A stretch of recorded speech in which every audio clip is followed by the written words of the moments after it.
ആദർശിന്റെ നയനയുടെ ഇന്നത്തെ നല്ലൊരു കഥ കേട്ടാലോ? വീഡിയോ ഇഷ്ടപ്പെടുവാണെങ്കിൽ ഒന്ന് ലൈക്ക് ചെയ്ത് ഹൈപ്പ് ചെയ്യാൻ മറക്കരുത് കേട്ടോ. അങ്ങനെ നമ്മൾ കാണുന്ന ഒടുവില് ഹനി നയനയോട് പറഞ്ഞു, നയനടുത്ത് കൊള്ളാട്ടോ. അപ്പൊ ഞങ്ങളെയൊക്കെ പറ്റിച്ചോണ്ടിരിക്കുവായിരുന്നു ഇത്രയും നാളും അല്ലേ, മുത്തശ്ശനുമായിട്ട് ചേർന്നിട്ട്. അപ്പോഴേക്കും നയന പറഞ്ഞു, അത് പിന്നെ അനിയും മുത്തശ്ശൻ പറയരുതെന്ന് പറഞ്ഞിട്ട്. എനിക്കറിയാം, ഇനി എന്റെ മുന്നിൽ അധികം കള്ളത്തരമൊന്നും കാണിക്കൊന്നും വേണ്ട. എന്നാലും പാവ ആദർശേട്ടനെ പറ്റിച്ചോണ്ടിരിക്കുവായിരുന്നല്ലേ. അത് ആദർശേട്ടനെ പറ്റിക്കണമെന്ന് എനിക്ക് ആഗ്രഹമൊന്നും ഉണ്ടായിരുന്നില്ല. പക്ഷെ മുത്തശ്ശനൊരു കാര്യം പറഞ്ഞിട്ട് അത് നമ്മൾ പറയരുതെന്ന് പറഞ്ഞു കഴിയുമ്പോൾ ഞാൻ എങ്ങനെയാ ഇനി പറയണേ? ഞാനും ആലോചിച്ചായിരുന്നു ഈ മുത്തശ്ശന് ഇത് എന്ത് പറ്റിയെന്ന്.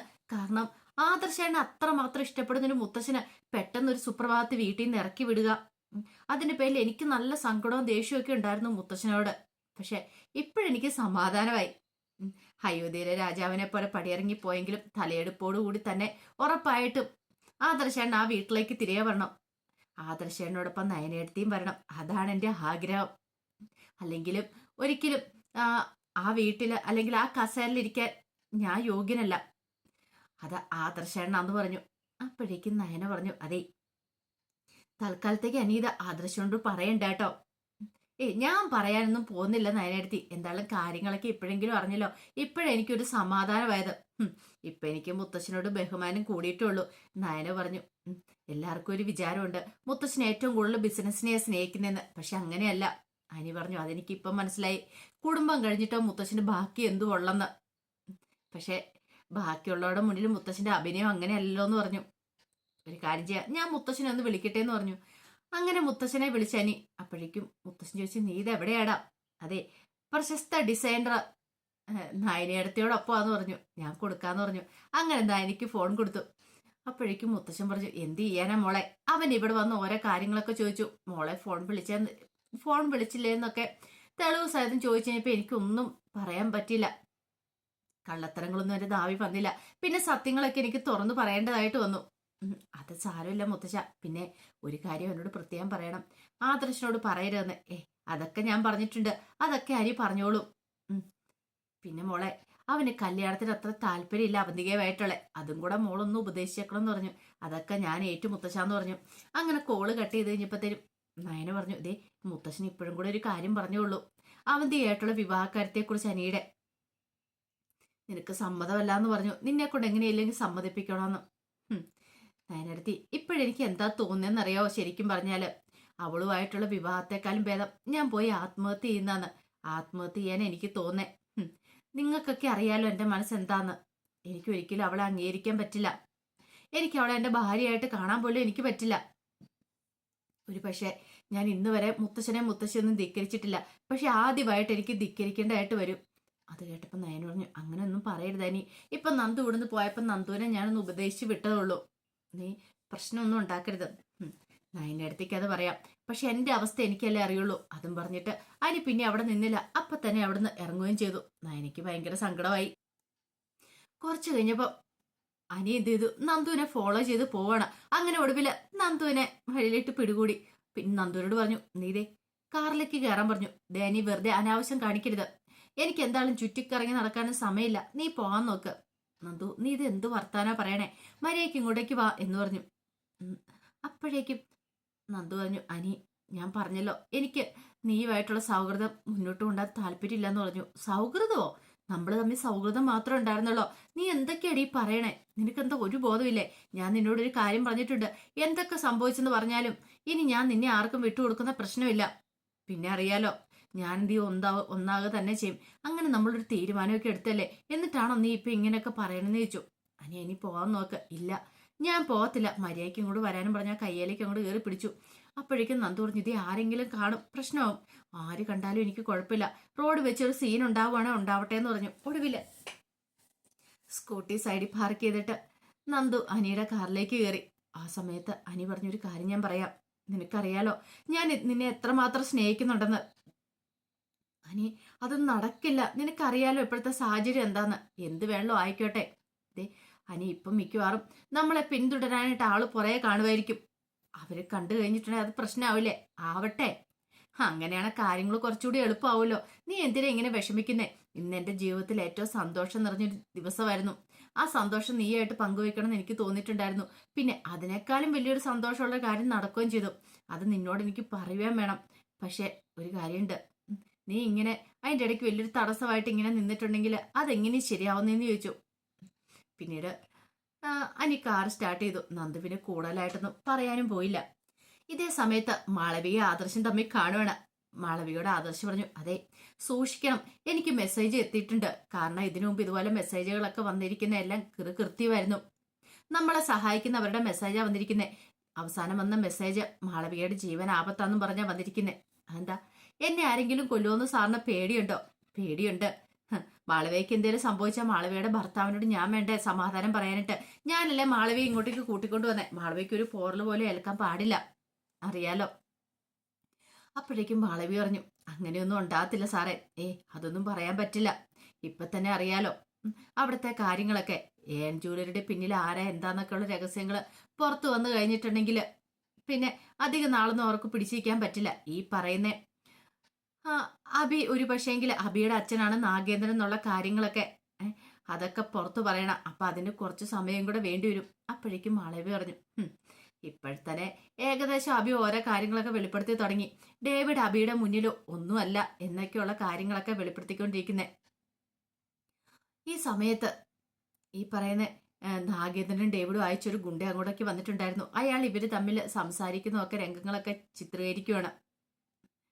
മാളവിയോട് ആദർശ് പറഞ്ഞു, ഇനിയിപ്പോ രാത്രി സഞ്ചാരം ഒന്നും വേണ്ട കേട്ടോ, സൂക്ഷിച്ചും കണ്ടും വേണം നടക്കാനായിട്ട്. ഒരു പക്ഷേങ്കില് ഈ പറയുന്ന ശത്രുക്കൾ ആരെങ്കിലും നമ്മളെ ഫോളോ ചെയ്തിട്ടുണ്ടെങ്കിൽ തീർന്നു, മാളവിയുടെ ജീവൻ ആപത്താന്ന് പറഞ്ഞു. അങ്ങനെ കുറച്ച് സമയം കഴിഞ്ഞ് കഴിഞ്ഞപ്പോഴത്തേനും നന്ദു അനിയും കൂടെ ആളൊഴിഞ്ഞ സ്ഥലത്തേക്ക് ചെല്ലുവാണ്. അങ്ങനെ അവിടെ സംസാരിക്കുന്ന സമയത്ത് അനി പറഞ്ഞു, എനിക്കിപ്പോ എന്ത് ചെയ്യണമെന്ന് പോലും അറിയത്തില്ല, വല്ലാത്തൊരവസ്ഥയിലാ. നന്ദു പറഞ്ഞു, നീ ടെൻഷൻ അടിക്കൊന്നും വേണ്ട. എടി, ടെൻഷൻ അടിക്കണമെന്ന് പറഞ്ഞിട്ട് കാര്യമുണ്ടോ? എൻഗേജ്മെന്റിന് എനിക്ക് എന്ത് ചെയ്യണമെന്ന് അറിയത്തില്ല. ഒരു കാര്യം ഞാൻ തീരുമാനിച്ചു, ഞാൻ ഇവിടുന്ന് പോകാനായിട്ട്. എങ്ങോട്ട് പോകാനായിട്ട്? ഞാൻ എങ്ങോട്ട് പോയാലും എന്നോടൊപ്പം നീ ഉണ്ടായിരിക്കും നന്ദു. ആ കാര്യം ഓർത്ത് നീ പേടിക്കണ്ട. ഞാനോ? ഞാൻ വരത്തൊന്നുമില്ല. നിനക്കറിയാലോ ഇനി എനിക്ക് അങ്ങനെ വരാൻ പറ്റില്ലെന്ന്. പിന്നെ ഞാൻ എന്ത് ചെയ്യണമെന്ന് നീ പറയണേ എൻഗേജ്മെന്റ് സമയത്ത്. നന്ദു, ഒരു കാര്യം ഞാൻ പറഞ്ഞേക്കാം, എനിക്ക് ആ എൻഗേജ്മെന്റ് സമ്മതിക്കാൻ പറ്റില്ല. നീ തന്നെ ഒരു മാർഗം പറഞ്ഞ, അല്ലെങ്കിൽ നമുക്ക് ഇവിടുന്ന് എങ്ങോട്ടേലും പോവാം. പിന്നെ അത് കഴിഞ്ഞ് സാവകാശം ഇങ്ങോട്ടേക്ക് വന്നാൽ പോരെ. അപ്പോഴേക്കും നന്ദു പറഞ്ഞു, അല്ലെങ്കിൽ തന്നെ ഇവിടെ 100,000 പ്രശ്നം നിനക്കറിയാലോ. നയനടുത്ത് ആദർശന്റെ കാര്യമൊക്കെ ഒന്ന് ഓർത്തു വയ്ക്കേ. അതോ? ആ കാര്യം ഒന്നും ഓർത്ത് നീ പേടിക്കണ്ട. നിനക്ക് അനന്തപുരിയിലെ അനന്തമൂർത്തിയെ കൂടെ ശരിക്കും അറിയത്തില്ലാത്തോണ്ടാ നമ്മളെ എല്ലാരും കൂടെ ചേർന്ന് പറ്റിക്കുമായിരുന്നു പറഞ്ഞു. പറ്റിക്കാനോ? അതെ, മുത്തശ്ശിയും മുത്തശ്ശനും കൂടെ ഈ പറയുന്ന ആദർശനെ അവിടെ നിന്ന് ഇറക്കി വിട്ട് എന്തിനാന്ന് ഓർത്തോണ്ടാ. ആദർശന്റെ സത്യങ്ങളൊക്കെ തിരിച്ചറിഞ്ഞ് ശത്രുവിനെ തിരിച്ചു വരാൻ വേണ്ടി മാത്രമാ എന്ന് നിന്നോടാരാ പറഞ്ഞത്? അതൊക്കെ ഞാൻ കണ്ടെത്തി. ഒടുവിൽ മുത്തശ്ശനോട് ഞാൻ ചോദിക്കുകയും ചെയ്തു. മുത്തശ്ശന് സമ്മതിക്കേണ്ടതായിട്ട് വന്നു. നയനയടുത്തി മുത്തശ്ശനും തമ്മിലല്ല അടുപ്പത്തിലാന്ന്. നയനടുത്തിക്ക് ഈ കാര്യങ്ങളൊക്കെ അറിയാം, പക്ഷെ ആദർശന് മാത്രം അറിയത്തില്ലാത്തുള്ളൂ. സത്യമാണോ ഇനി നീ പറയണേ? പിന്നല്ലാതെ ഞാൻ സത്യം പറയണത്. നയനയടുത്തിയോട് മുത്തശ്ശൻ പറഞ്ഞു കഴിഞ്ഞു, ആദർശനെ ഇറക്കി വിട്ടത് സത്യങ്ങൾ കണ്ടെത്താൻ വേണ്ടിയിട്ടാണ്. അതിനുശേഷം ആദർശനെ അങ്ങോട്ടേക്ക് തിരികെ വിളിക്കും. ഇനിയിപ്പോൾ ആദർശേട്ടൻ വന്ന് കാര്യങ്ങളൊക്കെ നോക്കിയാൽ മാത്രം മതി. എനിക്ക് ആ വീട്ടിൽ നിന്ന് ഇറങ്ങണം. ഒരു പക്ഷെ ഞാൻ അവിടെ ഉണ്ടെങ്കിൽ കാര്യങ്ങളൊന്നും ശരിയാകത്തില്ല. നന്ദു, നീയും എന്നോടൊപ്പം ഉണ്ടായിരിക്കണം. എടാ അനി, അതൊന്നും നടക്കുന്ന കാര്യമല്ല. എങ്കിൽ പിന്നെ നീ പറ എന്ത് ചെയ്യണമെന്ന്. ഞാൻ എന്താ ചെയ്യേണ്ടത് നീ പറ. എനിക്കാണ് ആകെപ്പാടെ ഭ്രാന്ത് പിടിക്കുന്നുണ്ട് കേട്ടോ നന്ദു എന്നും പറഞ്ഞുകൊണ്ട് അനി ദേഷ്യപ്പെടുവാണ്. ഇതേ സമയത്ത് നാഗേന്ദ്രനെ കണ്ടിട്ട് ഡേവിഡ് വന്നു. അങ്ങനെ അവർ രണ്ട് സംസാരിക്കുന്ന സമയത്ത് നാഗേന്ദ്രൻ ഡേവിഡിനോട് പറഞ്ഞു, അതെ, ഇനി ഞാൻ പറയുന്ന കാര്യങ്ങളൊന്നും അബി ഒരു കാരണവശാലും അറിഞ്ഞുകൂടാ. അറിയാലോ, മാളവിയെ നമ്മൾ സംശയിക്കേണ്ടിയിരിക്കുന്നു. അവള് 2-3 വർഷക്കാലം മൂർത്തി ജ്വല്ലറി ഉണ്ടായിരുന്നവളല്ലേ? അതെ സാറേ. അങ്ങനെയാണെങ്കിൽ അവളാണെങ്കിൽ ഒരു പക്ഷേങ്കില് മൂർത്തി ജ്വല്ലറിക്ക് വേണ്ടിയിട്ട് ഓരോ കാര്യങ്ങളൊക്കെ ചെയ്തു കൊടുത്തോണ്ടിരിക്കുന്നേ എനിക്ക് നല്ല സംശയം ഉണ്ടെന്ന് പറഞ്ഞു. അത് കേട്ടപ്പോൾ ഡേവിഡ് പറഞ്ഞു, ചിലപ്പോൾ അങ്ങനെ ആവാനും വഴിയുണ്ട്. എടോ, ഈ മാളവിയെ കുറിച്ച് തനിക്ക് എന്തെങ്കിലും അറിയാവെന്ന് ചോദിച്ചു. അല്ല, അത് പിന്നെ സാറേ, എനിക്കറിയാം അവളെ കുറിച്ചുള്ള കാര്യങ്ങള്. അവളുടെ ഭർത്താവ് US ബിസിനസ് ചെയ്യുക. അപ്പൊ പിന്നെ അവൾക്ക് ഇവിടെ വന്ന് ഇത്ര ശമ്പളത്തിൽ ജോലി ചെയ്യേണ്ട കാര്യമൊന്നുമില്ല. ഒരു കാര്യം ചെയ്യുക, അവൾക്ക് ഒരു ഡിസൈൻ വരയ്ക്കാനായിട്ട് കൊടുക്ക്. അവൾ എന്ത് ചെയ്യണമെന്ന് നമുക്ക് നോക്കാം. പിന്നെ അവള് ചെയ്യുന്നത് കണ്ടിട്ട് വേണം ബാക്കി നമുക്ക് കാര്യങ്ങളൊക്കെ തീരുമാനിക്കാനായിട്ട്. അവള് നമ്മളെ ചീറ്റ് ചെയ്തിട്ടുണ്ടെങ്കിൽ ഉണ്ടല്ലോ. അപ്പോഴേക്കും ഡേവിഡ് പറഞ്ഞു, കത്തിച്ച് കളയണം സാറേ. അതെ, കത്തിക്കണോ വേണ്ടെന്നൊക്കെ നമുക്ക് തീരുമാനിക്കാം. അതെ, അവള് ചീറ്റ് ചെയ്യുന്നുണ്ടോന്ന് അറിയട്ടെ എന്ന് പറഞ്ഞു. അങ്ങനെ ഒടുവിൽ എന്ത് ചെയ്തു, ഒരു ഡിസൈൻ വരയ്ക്കാനായിട്ട് മാളവികയ്ക്ക് കൊടുത്തു. ഇത് മാളവിക എന്ത് ചെയ്തു, നയനയ്ക്ക് കൊടുക്കുകയാണ്. അപ്പം നയന ഇങ്ങനെ മനസ്സിലോർത്തു, ഒരു പക്ഷേ ഇതിനു പരാജയം ഉണ്ടായതുകൊണ്ട് മാളവിയെ സംശയിക്കാൻ വഴിയുണ്ട്. അപ്പം നല്ല രീതിയിൽ തന്നെ ഒരു ഡിസൈൻ വരയ്ക്കണം എന്ന് വിചാരിച്ച് നയന നല്ല രീതിയിൽ തന്നെ ഡിസൈൻ വരയ്ക്കുന്നത്.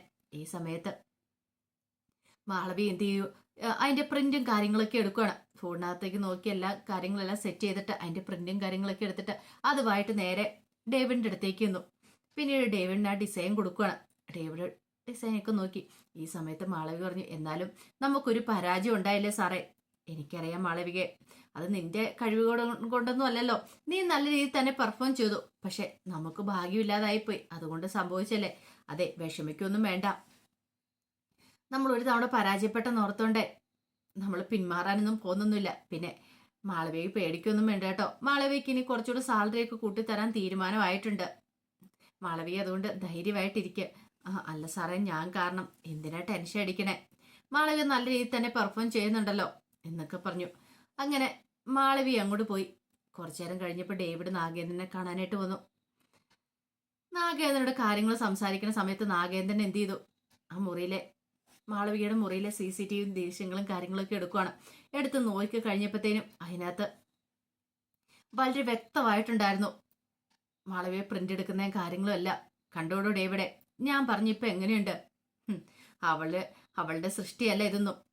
അവളെ ആരോ ഹെൽപ്പ് ചെയ്യുന്നുണ്ട്, കണ്ടില്ലേ? അവള് പ്രിന്റ് എടുക്കുകയോ ചെയ്യുന്നേ എന്ന് പറഞ്ഞു. അത് ശരിയാണല്ലോ, കണ്ടോ, ഇത്രയും നാളും അതിവിദഗ്ധമായിട്ട് അവള് നമ്മളെ ചീറ്റ് ചെയ്തുകൊണ്ടിരിക്കുവായിരുന്നു. അവളുടെ മുഖത്തെ പുഞ്ചിരി കണ്ടോ, നമ്മളെ ചീറ്റ് ചെയ്യുന്നതിന്റെ പുഞ്ചിരി കണ്ടോ? അല്ല, ആരായിരിക്കും സാറേ അവളെ സഹായിച്ചുകൊണ്ടിരിക്കണേ?